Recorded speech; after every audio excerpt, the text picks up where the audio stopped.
This is gonna hurt. It's time for the Suffering Podcast. When the darkness inside of us bubbles up and emerges in a surprise fashion, a universal struggle in every individual is the battle and war that we wage against ourselves. We fight to keep that demon subdued. We fight to keep the beast chained. Our victories are relished. Our defeats are lamented. When the darkness overtakes us, we travel down a narrow path with high walls. Rarely seen is the right or the left. We are hyper-focused on the threat in front of us with laser precision. We require the weapons and arsenal to fight the war every day. We train to become more resilient and stay on the path. Our beast will never be defeated, but may be tamed by never giving up. I'm Kevin Donaldson here with Mike Failace, and on this episode of the Suffering Podcast, we just join each other. Oh, yay. But we're gonna talk about a very serious subject today. We're going to talk about the suffering of the beast, and we're going to get into exactly what the beast is. Those of you who have gone through any type of trauma in your life, you're going to know exactly what the beast is. And Mike and I know it all too well. But as usual, we have to go through our social media question because we're on the run to 5,000. So this week's social media question comes from Raymond, and he writes, what has your individual suffering taught you about people? Because people change around you after you had some sort of problem. Well, people change around you, and also people that are going through suffering. Now you have a different perspective on that. Before our incidents, and you heard of someone going through a traumatic incident, I always, and you hear when they retire. I always thought, you're faking. You're faking it. And I know you went through that on a personal level. Absolutely. But now you start to have more of a feel for them. And, and as you know, through this podcast, we've reached out to people that have gone through, whether it be shootings or traumatic incidents, and we talk to them and help them through it. You think it's the same as when we were cops, where you hung around cops more because they just understood you? Now we may hang around some damaged people. Some of our best friends are the guys that we went to therapy with. Yeah. And we're in a text thread with them almost every day. Oh, guys from my department, I don't text anybody from the department anymore. I don't talk to anybody from my own department. Well, I talked to a couple guys. Yeah. One of our guys just had a golf outing, and I went up there to show support for it. I can't golf anymore, but you've seen people change around you, how their actions towards you. It's kind of like being a recovering alcoholic. A lot of people dance around you. You're right. They don't want to set you off. Like you said, with a recovering alcoholic, you go over his house and drink beer in front of him. Well, that's Bobby Crudell said that. People were very hesitant to drink around him after he went to rehab. And he's coming in here real soon, so, but that's going to be a different episode. People were real hesitant to drink around him.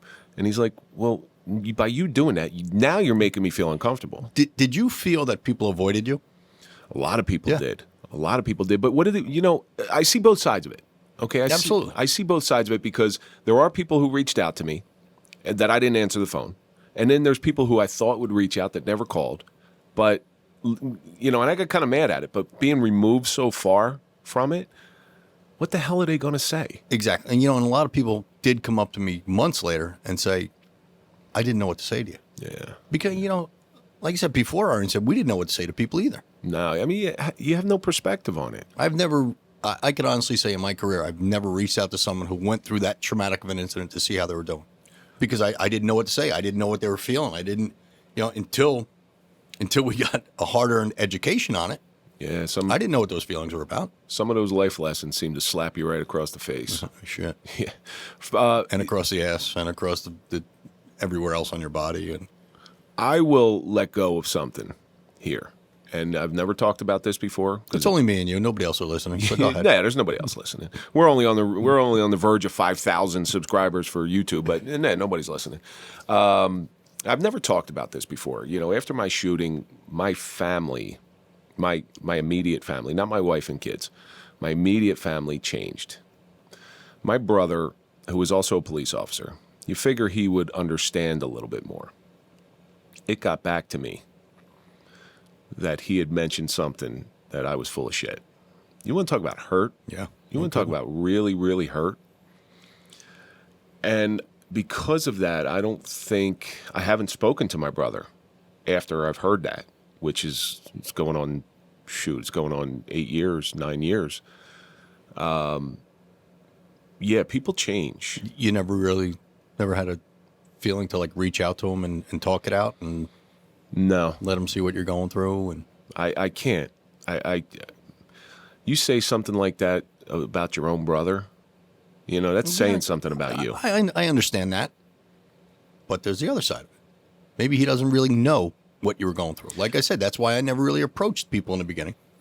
I've heard, and I said before, I heard people that were involved in shootings and they retire. And I'm like, hey, come on, you're a cop. Because I never really knew those feelings. Well, I know you had that similar thing with your brother, where your brother approached you sometime afterwards and said, after episode 9, exactly. Just a shameless plug for episode 9. He said, I had no idea. Because we don't tell them. My father listened to episode 9. But never knew what I went through. But your brother and your father weren't cops. Exactly. And that's what hurts the most. Like, you're a cop. You should fucking get it. But I'll tell you one thing, my brother and my father came over the next night. They were at my house the next night to see how I was doing. But they didn't really grasp the beast that we were living under. The beast. So the beast lives within you and I. And the beast has reared its head. So what are we talking about today? We're talking about the beast. The beast, yeah. So the beast is that fireball of anger that starts in the pit of your stomach and gnaws at you. Now, after our traumatic incidents, I don't know about you, I do know this, 0 to 100, no buffer. 0 to life sentence in 20 seconds. Correct. It was just 1 minute you're calm, the next minute you are throwing shit around and you are an animal. You're raging. Right. So the beast is that ball of anger that comes from your stomach, eats away at you, and just rears its head where you go from Bruce Banner to the Incredible Hulk. But you're not the Incredible Hulk. Helped society. We were no good for society at that point. The Incredible Hulk had a good heart. At this point, we didn't have a good heart but it's not that we wanted it to come out. Exactly. It just throw it up. And out it came. It's not something that you could say, you know what, I could put this to the side. Once it pops up, it pops up. And I've seen other people release that beast, and you're like, geez, what the fuck is wrong with them? After my incident, I was like, all right, I understand it. I used to watch my uncle who was prisoner of war in World War II. He would release your Uncle Duke. My Uncle Duke. I talk about. I love that guy. Dude. You would just. He was the greatest guy in the world. He would laugh more than you. He would laugh, but piss him off. Oh my God, I've seen it before. Yeah, and he was an old man when I was a kid. I've seen him just pound on people, like to the point where I was going to kill him. I got scared. I was a little kid, But what was your beast like? Before the incident, did it ever show its head? Was it there? Well, you know what? In law enforcement, I think that everybody has some sort of beast within them. Because some of the shit we see on a daily basis, but you can always control it. You were a warrior in a garden. Yeah, because it's better to be a warrior in a garden than a gardener in a war. And you're also a bull in a china shop at that point too. But you were able to control the beast. Yeah. You kept it chained, and you released it when you needed to. You got to find your safe place. To me, a gym was a safe place. To me, going out running was a safe place. To me, getting in my car driving was a safe place. That was something that I wasn't very envious about with the way your career was, because you worked in the same town. I at least had a 10 or 15 minute drive home where I could decompress. Decompression ride. Yeah. I could chain that beast before I got home. I walked to work. Yeah. I lived a half a block from work. I would take the long route if I was you. I don't think I would. And I know guys that worked in town, and it was great because, hey, listen, they got to go take a shit in their own toilet. That's the best thing. Go home ever. for holiday dinners. Right. Eat your lunch at home. But that short commute, I needed that commute. Yeah. I really needed that commute. But for me, the beast was there. The beast has always been there in one form or another. But I had a lot more control over it. There were times when the beast came out, but there was reasons why it came out. Then our incidents happened. But before, when the beast reared its head prior to your incident, how did you control it?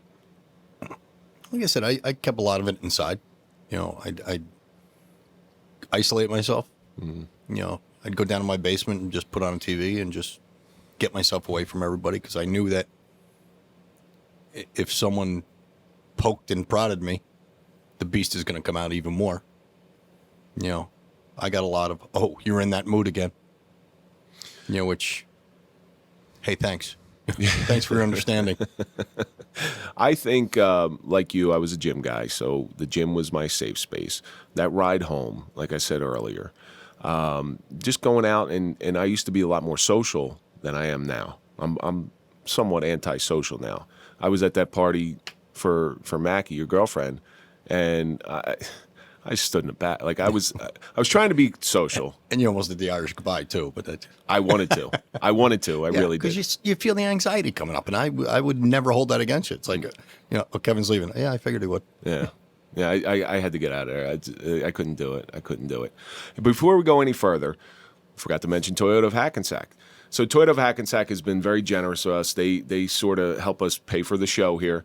And we buy our cars from there because we trust them. So go to toyotaofhackensack.com, let them find you a car. And then after you buy your Toyota from Toyota of Hackensack. After you buy a car, what a better way to break it in than to go get a meal. To go get a meal at the Grand Saloon. Go to 940 Van Houten Avenue in Clifton. And Nick's going to take real good care of you there. I mean, he's got a fantastic menu. And he's even got gluten-free options. That's why I get along with him so well. You got to mention the Suffering Podcast when you go there. Yes, mention don't for both of them, for Toyota of Hackensack and the Grand Saloon. Make sure you let them know that we sent you there. Let them know that their sponsorship is not going unnoticed.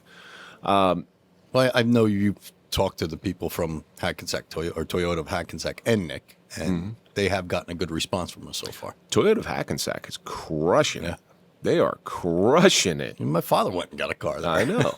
And they took care of him. Yeah, they did. They took care of him. And your father was bending my ear at that party about Toyota of Hackensack.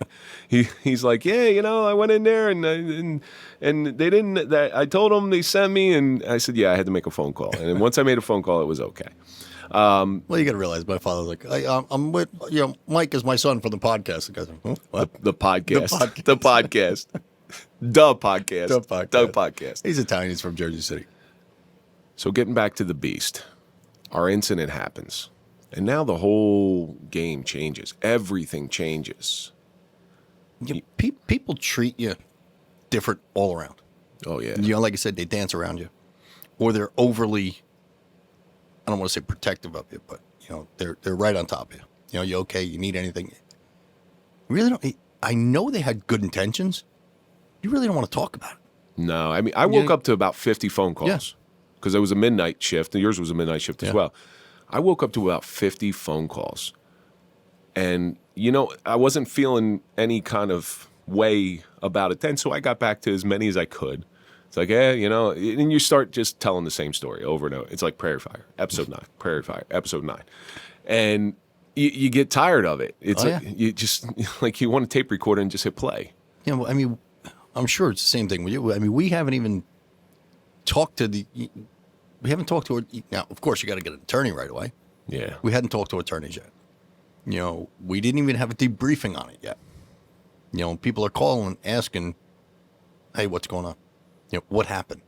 You don't even know if you're allowed to talk about it yet. You know, you're not allowed to say anything. You don't want to tell someone what went on, because if it gets out, oh, you know, I talked to the guy that was in a shooting. He said this happened.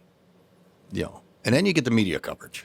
When is the first time the beast reared its head after your shooting? You know, to be honest with you, I believe, can't say it was the next day. It was the same day, because my incident happened at 2:27 in the morning. So it was the same day. And like you said, you're getting all these texts and these phone calls, and I'm really not answering the phone calls. I had a friend of mine that he texted me, didn't ask how I was doing or what happened. The only text was, I need a debriefing. You need a debriefing? He's another cop. You know, he texted me and said, the only thing he said, I need a debriefing. I was fucking livid. I jumped up. I'm like, who up? Now, I never texted the guy back. I never even approached him on it yet. Seen him a bunch of times since then. I never said a word to him about it. I was livid. Like, who the fuck are you to ask for a debriefing? I didn't even have a debriefing yet. You want me to tell you what happened? I was pissed. He didn't want you to have a debriefing. He needed. He needed a debriefing. Oh my God. He wanted to find out what went on. He wanted the inside scoop. Not, hey, bro, how you doing? Yeah, exactly. It was the first words out of his, not out of his mouth, but his first text I ever got from him. My first time that the Beast got released, I can remember, like it really came out. So my department, you're supposed to have a critical incident debriefing within 48 hours, 72 hours. I think that's the limit, because after 72 hours, that's when the danger of chronic post-traumatic stress starts being a reality for you. So you're supposed to have it in 72 hours. My department's ass backwards. My incident happened on a Wednesday. They decided to have a debriefing on a Monday, on the following Monday. So they're beyond the point because they don't care. And God forbid they have to pay for someone to come in on a weekend. Right. So they bring in cop to cop. Because the person at that time who was running cop to cop lived in town, and I go in there. Now, prior to this, they had taken our shotguns out of our cars because it's a danger, and somebody left a shell in the shotgun. It was a whole thing. I've been shooting a shotgun since I was 5 years old. The dinosaurs in our department used to use them as ashtrays. They used to, the shotgun would sit right up in the middle. They'd flick their ashes in it. Back when they used to smoke in cars. So it was like buckshot, but it was ashes, right? So they took our shotguns away from our cars, and I've been shooting a shotgun for so long, longer than some of the officers were alive. I was that guy that always had a shotgun. I always checked the shotgun. I always made sure I had everything in there. I was never complacent when it came to my weapons. So they take them out of our cars. This is about a year prior to the shooting. I go in for the debriefing that Monday morning. And that Monday morning, I was in the doctor's office getting glass removed from my arm. And I actually, I've talked about this before, where I broke down in front of the doctor, where she asked me if I was okay, and I wasn't. So from the doctors, I go to this debriefing. I'm sitting in there. It's the first time I'd been back in headquarters, and it was the last time I was back in headquarters. I get word that they're starting to put the shotguns back in their cars. And I get this feeling of joy. I'm like, hey, that's great. At least some good is going to come out of this. Then I hear, oh, they're only going in supervisors' cars. I lost my shit. I start yelling. I start screaming like that. Especially since the incident you had with your lieutenant. Right.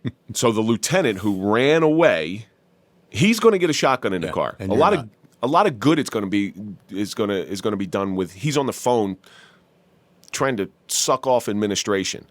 I lost it. Guys from my department had to lift me up. I'm not a small guy. At the time I was probably 235, 240, somewhere around there. They lift me up. Not like you're 290 now, so you were in shape back then, right? Sort of. Yeah.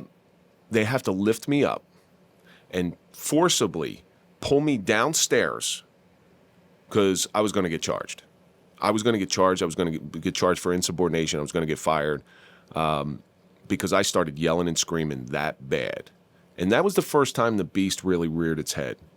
But prior to that, it would have affected you, but not like it did that day. For something snapped in me. Yeah. It just, I can't explain it. Like, the littlest things make you snap for no reason. When you see somebody walking down the street that you dislike, and you're like, man, I just want to spit in his face. There's that little thing in your brain to tell you, it's not a good idea. Exactly. That's not a good idea. That's gone. Oh, yeah. That's gone. You have no filter anymore. So those chains that you use to control the Beast, that you used to have control over, that were anchored in the ground, they just snap.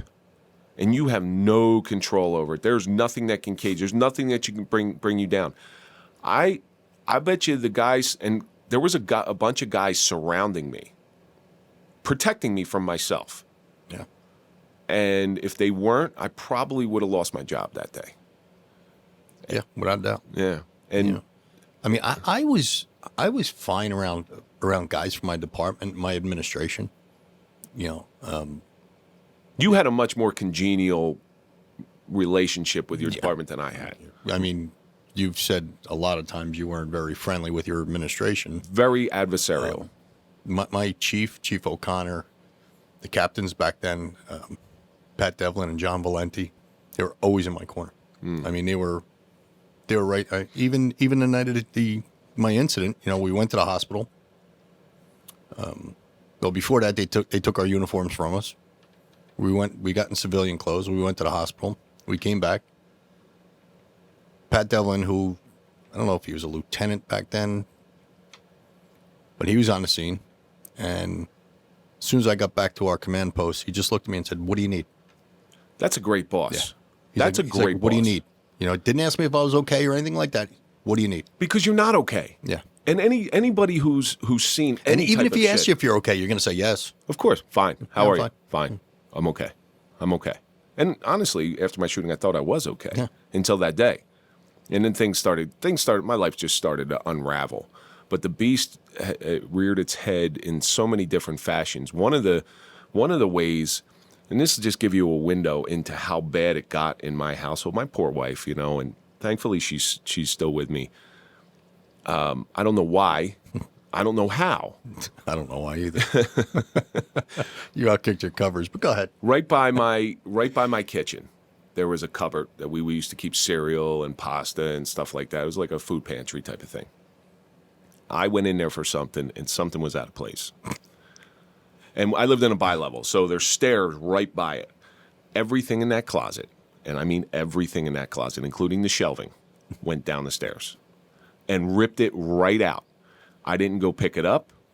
I didn't do anything else. I mean, think about this. Your husband's in a shooting.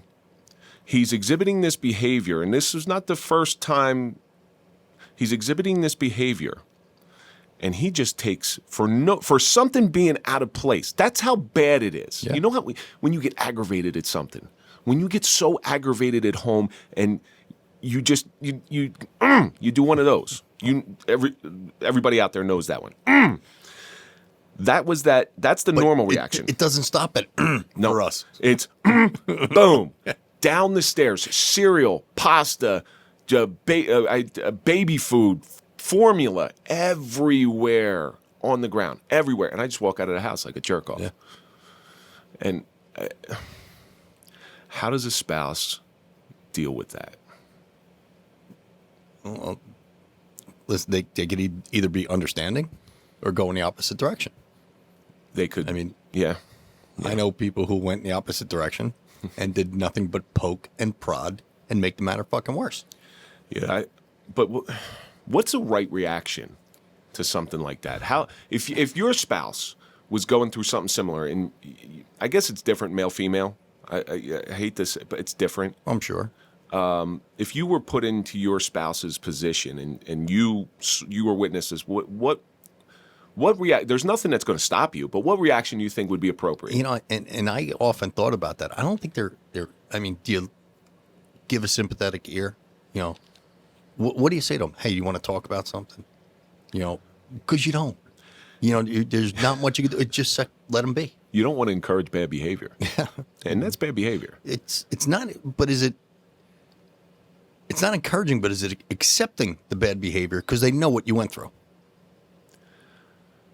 Right?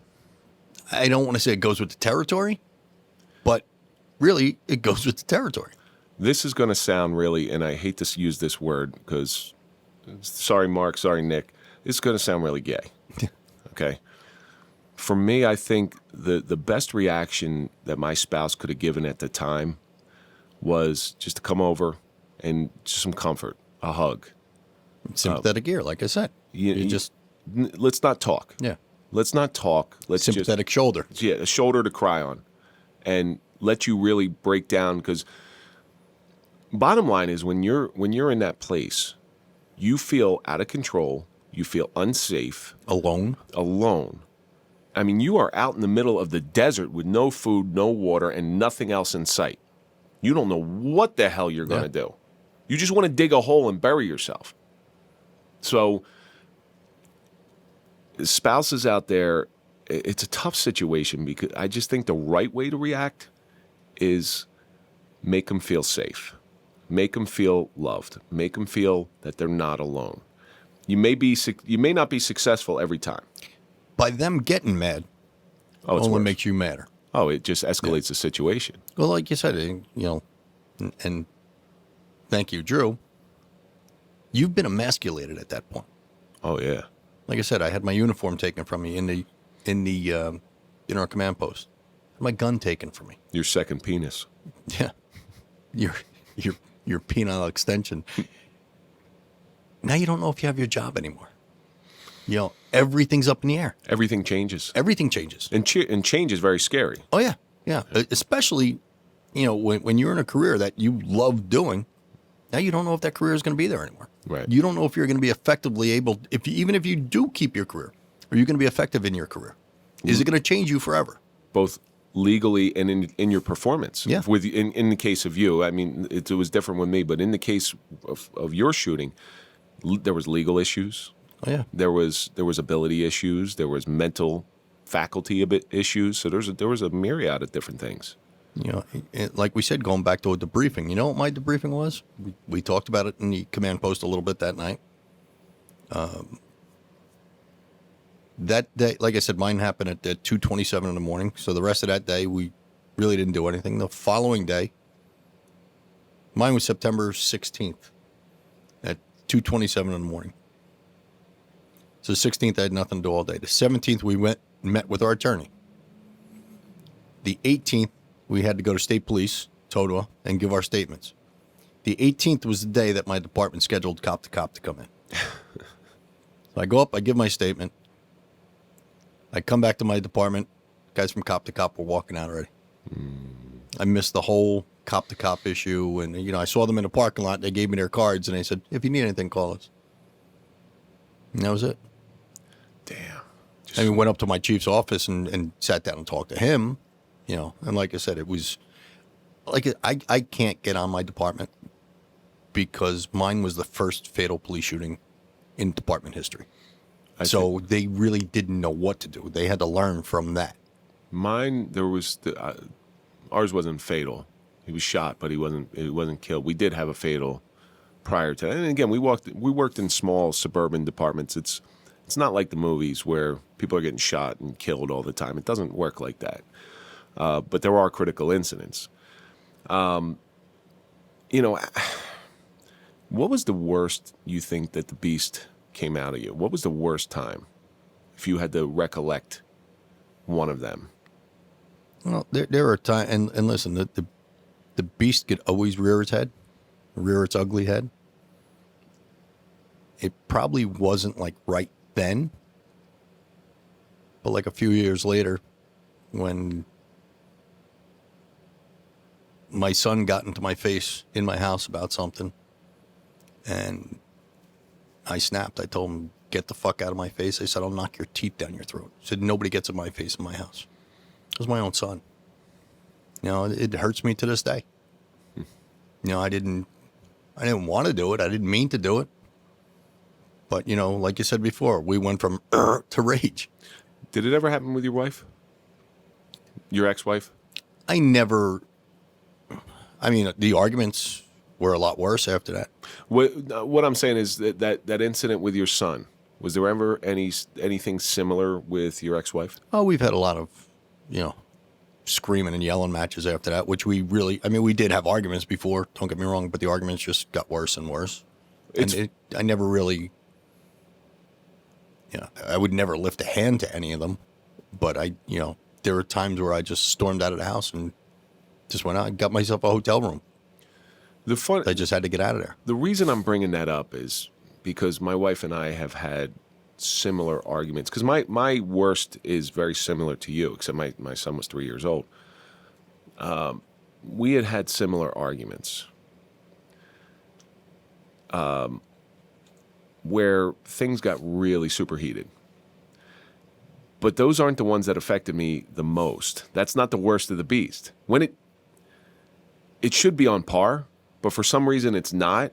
I guess maybe because they're adults or it's your son or your daughter or whoever it is, and you're always worried about affecting them down the line.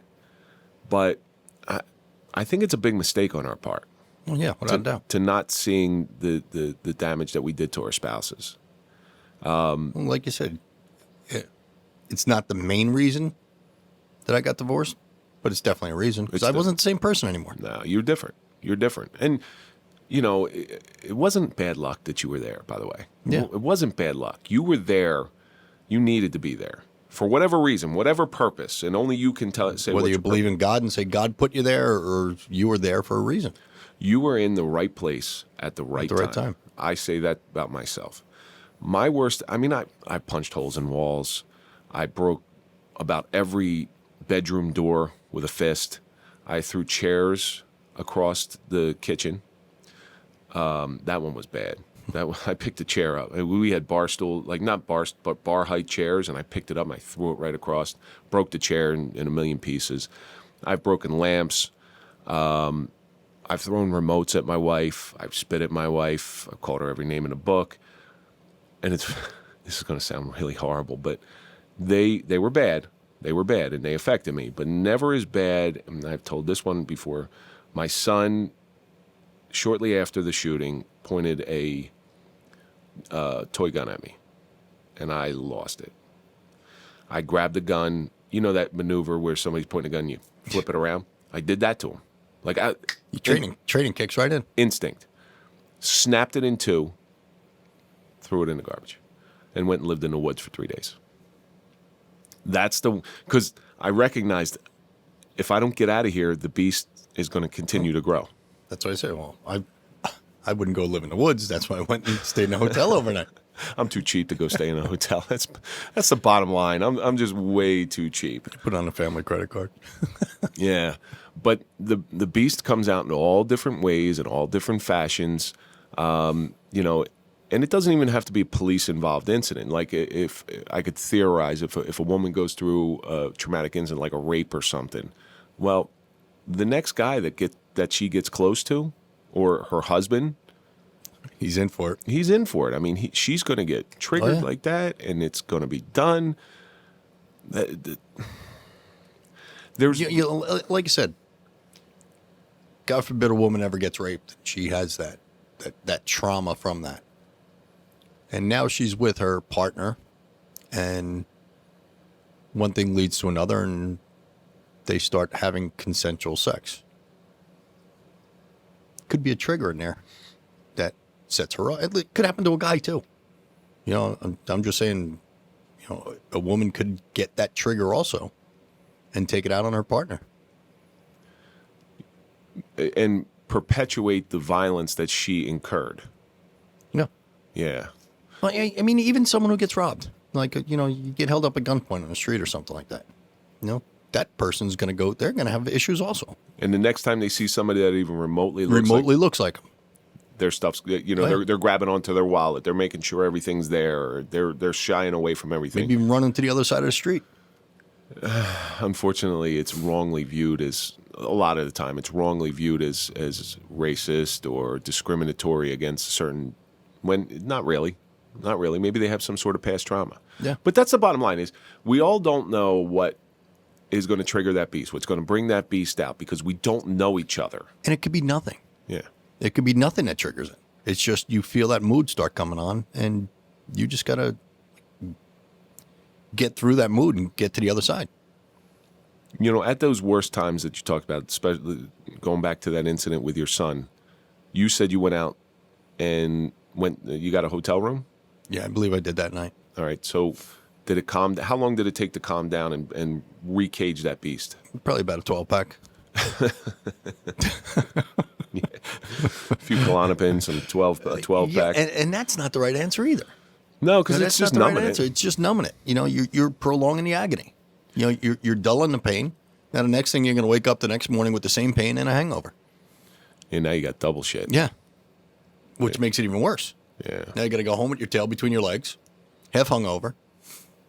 Did you ever get to the point where you think the beast isn't going to go away? Oh yeah, there have been plenty of times. A lot of times it was at night. This is my normal. When you lay down, yeah, I used to call it the new norm. This is my new normal. When you lay down at night and your head starts spinning, and you start thinking about things. That's why I said, and I've said it here before. I mean, at no time was I ever suicidal. I never wanted to kill myself, but I went to bed almost every night for a while, not hoping I died, but saying if I don't wake up tomorrow morning, it probably wouldn't be such a bad thing. So it's one of the reasons, and I hate to keep bringing it up, but it's one of the reasons I am a fan of the Incredible Hulk genre, especially now after my incident. So there's been Because the Incredible Hulk reminds you of me. That's why you're... I understand. I understand completely. The Incredible Doofus. No, but so Bruce Banner actually... Dr. Banner, isn't it? Dr. Banner. Tries to kill himself on several different occasions because he feels that he can never control the beast, even no matter what he does. And he goes through deep breathing. If you watch any of the movies, there's all different types of theories. Deep breathing, therapy, or whatever mechanism of coping that he has, he tries and tries and tries, and he fails every time. Until he realizes what his trigger is, what makes his blood pressure start to rise, and then sort of brings it down a little bit. Sort of brings it down. But he's tried to take his life several times because he thinks it's never going away, and that was me. And that is like a perfect, I guess you could call it, analogy of going through this beast, this what we'll refer to as post-traumatic stress beast. When Dr. Banner turns into the Hulk, that's that rage coming out inside of us. His came out different because it was a Hollywood thing, but that was the rage that was coming out inside of us. It's a perfect metaphor for what we went through. Yeah, without doubt. It is an absolute perfect metaphor. Because there are times in our lives, maybe not recent, but there are times in our lives where it was okay to release the beast, where it was good to release the beast. You on the football field. Yeah. How many times you heard that one? Release the beast. Yeah. Release the beast. You wanted to be You wanted that to release monster, the beast on a football field. Yeah. right? And that's what I teach my kids now. I said, you got problems or something. You got the perfect outlet to get it out. Something's going wrong in your life. Something's happening in school. Girl doesn't like you. Your friends are being jerks. Release it on the football field. And guess what? You will feel better after you release it. Releasing the beast for us now, though, it came, it's a long time coming, where we're not so much releasing the beast, we're just letting him go. Yeah, we're letting him go or we're controlling him. How do you think we I know how I did it, but how did you learn to control a little bit? Like I said, my big thing was finding that safe place for you. Yeah. My safe spot was either going to the gym or going out running. What about therapy? See, therapy did a lot for me. It all depends on which therapist you go to. Here we go. Not every therapist is suited. And that's a very important point. Just because they have a therapist... A sheepskin on the wall that says, I'm a doctor. Or I'm a therapist, whatever. Doesn't mean that they are well-suited for your particular trauma. Yeah, exactly. I mean, we both went to one who had no idea about anything in law enforcement. Had no clue. I went to one that everybody said was a bad therapist. Comp sent me to her. It was a female, but I had already been retired by the time they sent me to her, so the pressure was off of her. And she was a completely different type of person from what other people have described for me. So, are they bad doctors, or are they just beholden to a system that doesn't give a shit about you? I don't know. This one doctor that we're talking about, he doesn't even deserve to. He doesn't even deserve to have practice. He should be bagging groceries. See, that's the thing. When you're involved in a critical incident in law enforcement, they put you on workers' comp. Now you have to go to the workers' comp doctors. Who want to try to get you back to work. They work for the town, and they're trying to get you back to work as soon as possible. Whether you're ready to or not, you're like a notch in their belt. If they get you back to work, yep, got another one to go back. And if they don't, pay me. Yeah, pay me. You're getting paid anyway. Yeah. They'll listen. If the guy is, he'll. I mean, this one guy, he kept bringing me back for session after session after session because he was getting paid. That same guy dropped me when I went to rehab. Yeah. That same guy. I called him on my way down to rehab. I checked myself in. Said, hey, I'm not going to make it. I got to check myself into rehab. I got a real problem. They didn't let us have our cell phones in rehab. A day later, I go and check my voicemail. Nothing. I checked myself out of rehab because it scared the shit out of me. And I checked nothing. 2 days later, I get a message from him. It says, yeah, I can't see you anymore because you're not listening to what I say. Listening to what you say. I'm drinking a fifth and a half of tequila every day, and you're doing nothing. Are you serious? Like, what the fuck did you do for me besides rile me up? I was going to say that. I mean, that probably added to the beast by going to someone that is supposed to help you and they're not helping you. They're making it worse. That's when, like, when you get that feeling that you're never going to get out of that hole. You're like, fuck, a doctor can't help me. Yeah, I'm going to a doctor that's supposed to help me and I'm getting nothing. Then we meet our group. Dr. Steph's Dented Misfits. His Misfits. Yeah. The most fucked up conversations I've ever had in my life happened in that room in Verona, New Jersey. But boy, it's the first time I felt normal. Because we were around people that were as fucked up as we were. So it gave us some sense of normalcy. I remember guys showing up, and I think it was before you got there. Guys showing up. And one guy I'll just say his first name. His name is Andy. He shows up one day, and he's got this look on his face. It's like he didn't know what to say. There was so much shit going wrong in his life. He's just like, I don't know what to do. I don't know. By the time he left, he was back to normal. He was back. That's a power group. Well, I wouldn't say normal. He was back to some sort of normal state. Functional. Yeah, he was functional. He was because we weren't functional in the beginning. No. And that was a scary thing to me too, because people are like, oh, I had one friend of mine who he was involved in a similar situation. He's like, you got to get back on a horse and start riding again. It scared the shit out of me. So I'm like, I'm not ready to. What happens if the same situation presents itself? What do I do? If I hesitate and I get killed, fuck it, I ain't here to worry about it.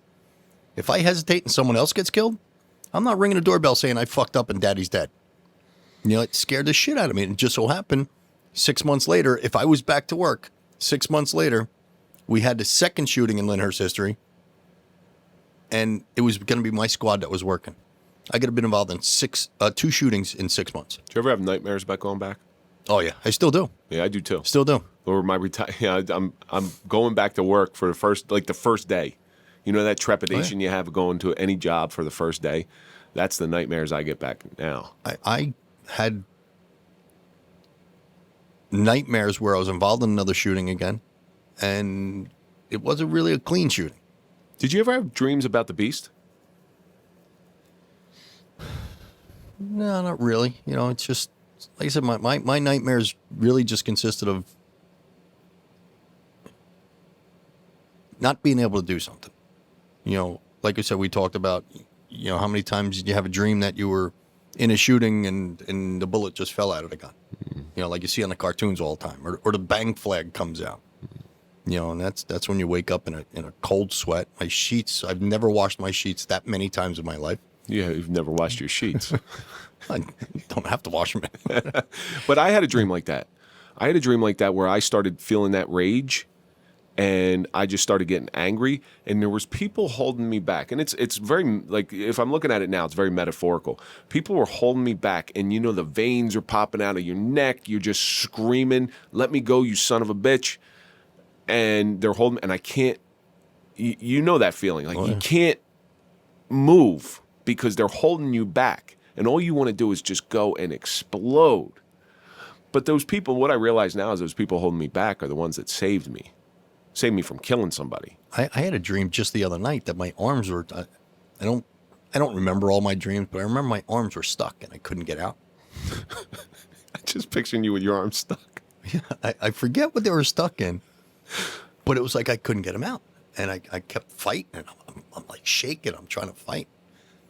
And I woke up in the middle of the dream, and I threw the sheets. My arms finally got free. I threw the blankets up in the air and everything. Woke up, and like I said, I'm talking within the last 2 weeks. My shooting happened in 2014. You think the beast is ever going to leave us? Not totally. I don't think it ever will. As much as you try, it's always in the back of your head. Well, it's like taming a wild animal and making it a pet. That's the way I look at it. Like, I work very hard at taming that beast to never... You always have the instinct of releasing it when necessary, getting back to what it was somewhat before. Better, though. You have the way of taming that wild animal inside of you where you call upon it when necessary, but you keep it under control at all times. You keep it under control, but like I said, it may never go away. When did it start to... I was going to say, I got a question for you first. How do you feel the first week of August every year? The first week of August? Or was it July? It was July. First week of July, my bad. I'm sorry. I just want to point out today's the day Elvis died. Just want to throw that out there. I know it's a non sequitur. It's got nothing to do with what we're talking about, but the greatest musician in the world just died. Frank Sinatra sung My Way Better. Come on, Drew, jump in on this. The suffering of Elvis. That's another beast. Don't make the beast come out. Don't make me angry about Elvis. You won't like me when I'm angry. You're going to rile him up, Drew. We had this whole conversation a couple weeks ago. But the first week of July. Yes. That's why I said it may never go away. You've been witness to this now for a couple years. So you know how I get in July. I will withdraw. Shut down. I'm always afraid that beast is going to rear its head. Always. Yeah. And at home it does. I'm a nightmare during the first week of July. I'm leading up to it. I have so much anxiety, and the littlest thing sets me off. Over time, I will tell you that it has gotten better. The first year was really bad. It was really, really bad. Second year was bad, and it's been getting progressively better every year. But that first week of July, Jesus Christ, I'm partially back to the way I was after the shooting, just an animal. Just a nightmare to deal with. Nobody really knows. People who in my circle who know me, they don't know how to associate with me. Nor do I want to associate with them. I think we did a show. This year, it was on a Sunday. Was my anniversary, and we did a show that Wednesday. And I came in here and I put on a smile and I did the show. I forget who we recorded that week. And I do know it was Pastor Ron Lewis. And if it was somebody, say, like Clark Fredericks came in here, I don't think I would have handled it the same way. Pastor Ron is so subdued and calming, mellow, calming. His voice has got that, he's got that southern draw. I don't think that's a good point. That's a really, really good point. So, like when September 16th rolls around, 16th or 14th? September 16th. September 16th. So when September 16th rolls around, I have to make sure that we have a guest in here that is conducive. Actually, we got a good one coming in for you. That's the week before. That's going to be... It's the most calming voice I ever heard in my life. We got to get like a clown in or something. The suffering of a clown. Oh, we're still trying to put that one idea together. Oh, that's the best. That's that. If we get this together, folks, it's going to go viral. That one will go viral. But anyway, that first week is really bad. It's really, really bad. I would love to just go away that week, but I don't think that's the right answer because I'm running away from the prairie fire. Yeah, but see, hashtag prairie fire. But September, and see, that's the other thing. I mean, I know you said you've never gone back to your incident location. I drove past it once. Lyndhurst is a small town. I drive past it all the time. So there's always that feeling when you're coming up on it. Did you ever drive past it and not realize you drove past it? Yeah, there have been times, actually one time that really got me was, I was coming home one night, and as I'm driving up onto the location, there's a motor vehicle stopped right in the same spot. I slowed down. I just stared at it.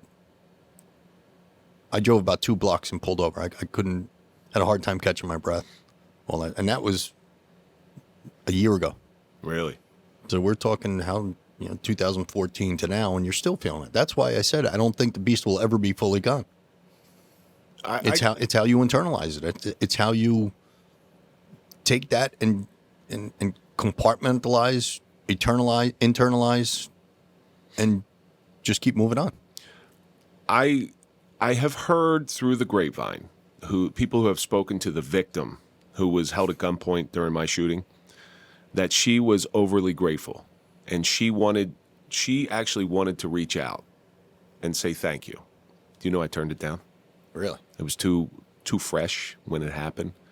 But then I think about the guy who was holding the gun to this woman.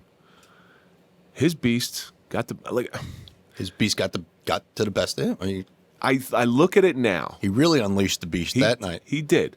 I look at it now, and this is going to sound so strange, but I understand it.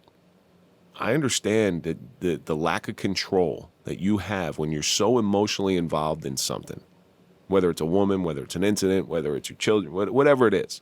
When emotions get involved, there's no telling what could happen. If you think about it, too, think about her beast now. Yeah, she's got a big one. You think about her beast. You know, we think we have it bad. You know, she was held at gunpoint. She's probably got some, like we say, she's got a lot of shit, too. You know, I don't even know her name. Really? I don't even know her name. I could look it up. I don't know, because I'd love to talk to her. I really would love to talk to her. And in here? Always on air. Always on air now. But I would love to talk to her, and I'd love to hear her Version, synopsis of events. How I don't even know exactly. Did he ring the doorbell? Like, there's so much about my shooting that I'm just realizing now that I don't know about. Yeah. Did he ring the doorbell and say hi? Was there phone calls? Was there emails? I know there was a restraining order that was trying to get put through, and the guy lived in Florida. And I'll say the guy's name. The guy's name was Anthony Vocatoro. I don't know, and I'd like to talk to him as well. We almost did. Yeah, we tried. I'd love to be able to talk to him. Down in Florida, right? We almost had him on the one time. Yeah, I would like to hear. I think it would be healing for both of us, and I think that might calm my beast a little bit. All right, let's think about him. Yeah, he's got a beast now too. He's got a big beast. He's got a big beast. So, and the question is how often do you think the beast comes out now? If before, let's say, you were out of a month, you were 20 days a beast. In the beginning, it used to come out hourly. Yeah, You know, I mean, especially leading up. You know, like I said, I mean, mine took 53 weeks to the day to get the grand jury. I had a murder indictment hanging over my head for 53 weeks for doing my job. So that beast reared its ugly head, let's say, hourly. Then you finally get cleared by the grand jury. Now you're dealing with retirement, going before the pension board. there's a whole different beast. And some of the things that went on through it, I actually flipped out on my pension caseworker. Lost my shit, screaming at her over the phone. So I flipped. But now, you know, like I said, I thought my retirement was going to release the beast. It was not release the beast, but calm the beast. and you gave me a little forewarning. You said, it's not like it's going to be over. It's just going to be like, oh, well. It's anticlimactic. Yeah. It's just like they tell me, hey, you got your pension. Oh, okay. Okay. Thanks. Yeah, now what? Call my wife. Hey, I got my pension. Aren't you happy? Yeah. Because that's a chapter of your life gone. You just closed the book before you got to finish reading it. But we've learned so many different tools through our group therapy. You know, the right therapist leading the group, who was just as fucked up as the rest of us, by the way. He's guiding this. How many times we just like make him shake his head in those groups? Ah, so great. It was so great. Bring up the most inappropriate things, but that he knew that's what we had to get out. We had to talk about normal life in order to get back to normal and not be judged by the people sitting next to us. Because I think the worst thing, one of the worst things for me is I felt judged by every person I ran into, even if they didn't know what was going on. For some reason in law enforcement, when you're involved in a critical incident like that, I don't want to, and I don't mean to sound like an asshole, but it almost gives you like status. Yeah, yeah. How many body? There was a guy in Maplewood who I knew. He was involved in 2 shootings, and they used to call him body count. Yeah. I was like, what? Now I'm thinking about it. I'm like, what the fuck? When I was younger in my career, there was 2 guys in Hackensack. They were involved in like 3 or 4 shootings. And everybody looked at them like, wow. With reverence. That's those guys. Yeah. I mean, so you get that, like you said, reverence or status. And that bothers me. I just want to be the regular guy that, really, I wish this never happened. I just want to be the regular guy that did his 25, 30 years and got out. These days, how do you contain the beast? Still go to the gym as much as I can. If I feel it coming up, I'll, I isolate, try to stay away from people because I don't want to, I've pissed enough people off in the last 8 years. I don't want to keep pissing more people off. So I pretty much get myself out of any uncomfortable situation, I feel. Because, like I said, a lot of the beast is brought on by an uncomfortable situation. See, I revel in the uncomfortableness, and I'm always doing different things and trying new things and starting new things and learning new things. I think part of me, maybe it's a problem because at my most uncomfortable, I felt lost. So maybe it's a little normal to me now. But I failed at a lot of different things. But I like trying different things. This show, this podcast. I mean, hey, it's fucking insane. Hey, I'm going to start a podcast. I'm sure there's other people starting very similar podcasts too. That was a dig, by the way. That was a dig. It took me a second. Yeah, it was an underhanded dig, but those things. It's a purpose thing. You're in your shooting. You got no purpose. Yeah, and that's what I said. It's keeping yourself busy now. So is purpose the way to chain the beast? That could be it. Give yourself something to do. Everybody's like, oh, why don't you just retire? Because I don't want to sit around. If I have all day to do nothing, an idle mind is the devil's playground. I'm going to wind up either releasing the beast or just going through that, getting in that irritable mood. Well, think about all that time you spent where you couldn't work. I was 12 months. I was fortunate. But in that 12 months, I'm going to teach you I'm going to talk to you about the things that I did to just keep my mind occupied. I taught myself how to make moonshine, which probably not a good idea. I made swords. Again, probably not a good idea. I taught myself how to plate braid. I made 2. Did you ever see the bullwhip that I made? Yeah. All right. So plate braiding is only good for bullwhip making. It's what gauchos do. I got 2 9-foot bullwhips made out of paracord, which one of them was very funny because, and Dr. Steph will tell this story. When you do it, you make a hardcore handle, you use like a big bolt or something. And I had it clamped to the desk in my office. And you got to braid everything. It's sitting there, and I would leave. It's not a one-day thing, and I would leave it. Well, my wife sees it, and she takes a picture of it, and she sends it to Dr. Steph. She thought it was some sort of weird suicide device, like I'm making the Dr. Kevorkian thing. And Dr. Steph, we're sitting in therapy, and he goes, "What the hell are you doing?" Where'd you get that, Doc? I'm making a bullwhip. Doesn't everybody do that? One of the things that was really good, and this, I started metal detecting. That you like one of those weirdos on the beach with the walking around the metal detectors? It is the most. And I know another retired cop that is into it. He's trying to get me. I just don't have the time to do it anymore. But it was the most calming thing in the world because you're out in the woods. You're out in the middle of nowhere. You got headphones on. You're listening to, and you're focused, and you have a purpose. It was the most calming thing in the world. I can't do that. I can't run with headphones on. I need to hear what's going on around me. I need to hear if someone's walking up behind me. I can't have headphones on and just listen to the beep, beep. I was never so hyper-focused as when I was doing that. And that really brought me down a little bit. Did you ever find anything in the woods? Oh, I found a 1787 Nova Cicera, which is a New Jersey copper. The Constitution was signed in 1787. I found it behind the Lazar School in Montville, which is right on Changebridge Road. It's about that big, and it's in the ground. 1787. I found colonial flat buttons. I found a lot of mercury. I found a lot of silver and stuff like this, rings and shit like that. But that Nova Sicera was just sitting there. It was about 8 inches down. Pulled it out, and I'm just brushing up like 17. What? You could tell it was a coin. I'm like, what the hell is this? So yeah, I have found things, but it's less about what you find, and it's more about just going out there and having a focused journey and a purpose. Well, what are we repurposing?